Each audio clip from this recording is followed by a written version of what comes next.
Alright, you masters, this is Some-Belgian-prepper, and today I want to talk about something that every prepper should have, in my opinion, and that is a vacuum packaging machine. It's what does what it says. It's taking packages and it's vacuum seals it so that it will be protected from oxygen and have a longer shelf life. So today I am actually vacuum packaging some of my meat, my beef jerky. And the thing is, this will make your food last much longer. There are certain things that you need to watch out for, but these are not big things. But this is something very cheap, very handy, and can be used with my solar battery.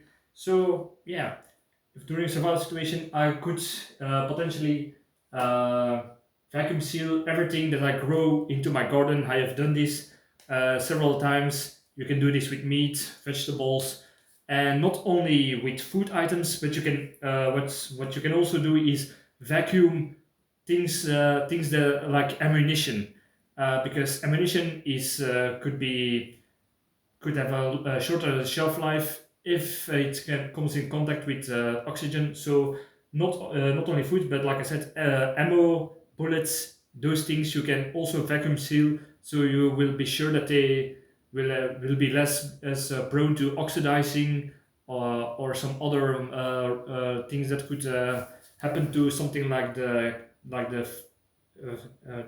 cap. Ignition cap. Yeah, I don't know the English word that well, but this is what this is what every prepper should have. That would have some has a way to make his own food, like hunting, growing a garden, or buy food in big that you cannot eat directly. So you can like I did. You can put it in smaller portions.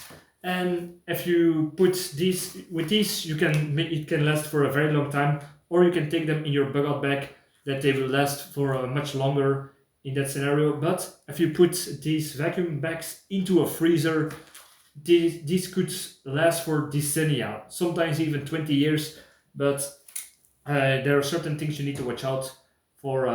But before I talk about that, these are just regular plastic bags for just use in the kitchen. But you got some things that are working even more better, and those are Mylar bags, which have a film layer in it and have a thicker plastic and have more protection and last much longer. But these are the things that I'm doing it. But if you're going to take some of these, I would advise to get some big ones for if you get a large piece of meat or a lot of vegetables. But I also would advise to get smaller ones. Why? Because if you have a big piece, the problem is even if you open it later on, it's still perhaps too big for one meal. So I would say put your bags into much smaller items that you can eat in 1 or 2 days, so it won't spoil after you hold onto it for much longer. Two things you really need to watch out for, and that is how you vacuum seal it. I'm going to show you in a minute how you vacuum seal it. But if you can see, this thing is more compact, has less sharper edges. But this, by some stupid mistake of me, it went all directions, and this has some potential for puncturing it. So that's something you really need to watch out for. These are my chocolate bars, and as you can see, I should have taken more care of the edges, because there are still a few edges that could be punctured if I'm handling this too wildly. So that's something you really need to watch out for.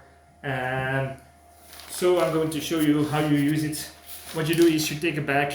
You can also have one of those rolls that you just cut with a scissor the length that you need, but you need at least 3 fingers on each side to take the air out and to seal it.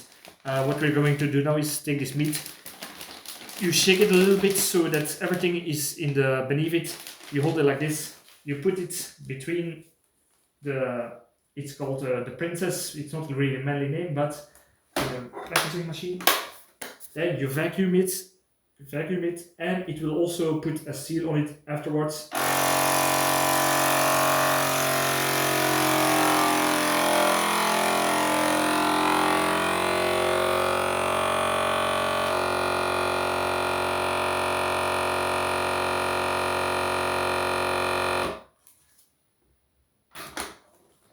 So as you can see, now it's sealed and it's vacuumed, so it will last much more longer. And one more thing I wanted to say, because this is something I've forgotten and it's very important: do not to vacuum seal wet stuff and powder stuff. Why not? Because it will, like I said, it will vacuum, pull air out of it, and if we have some moisture or some powders, it will clog up or even damage the parts that will suck out the oxygen. So that's something you also need to watch out for. So don't put anything too wet or too powdery inside of it, because it could really fuck up your machine. And this is something very cheap, but I already have it for like 4 years I think, and I'm so happy with it.